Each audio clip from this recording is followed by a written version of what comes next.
If I thought Brazil was so much better, I would have stayed there.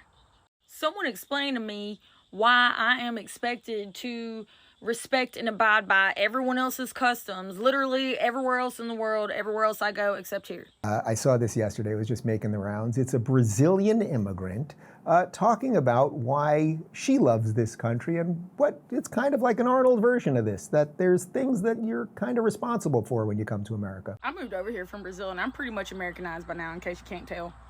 It's been over 25 years. I'm now a proud American citizen and I have worked hard to adopt this country as my own and become a valuable part of this community.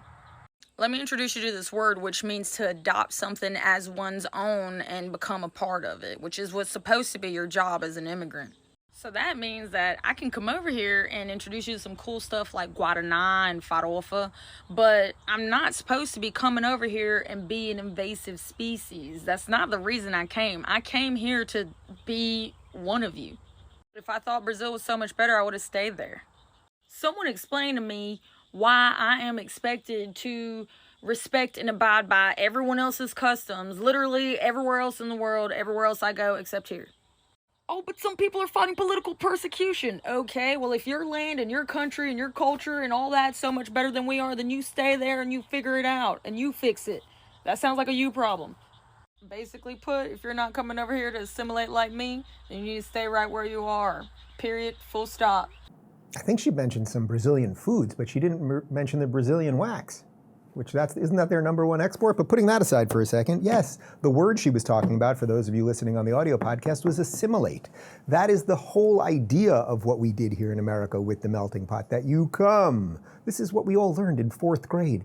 If you come to America, and you probably did this in your class, I remember doing this. Literally, I think I did this in 4th grade. Mrs. Golden was our teacher, and they had a big pot. She drew like a big pot in cardboard cutout paper, and then we all took like our own little things that we had from our own cultures, and whether you were Italian or Jewish or Irish or Greek or whatever it is, and we would put these things in, and it was all the idea of the melting pot. Yes, we have some different foods, we listen to some different music, our grandparents came from different places, but the pot is America. You assimilate into that, and it's a melting pot, so you get this delicious stew, as opposed to what they've done in Europe, which is where we get these very separate oil and water things, that you basically have water in Europe and they bring in oil and they don't mix, and then they kind of just separate.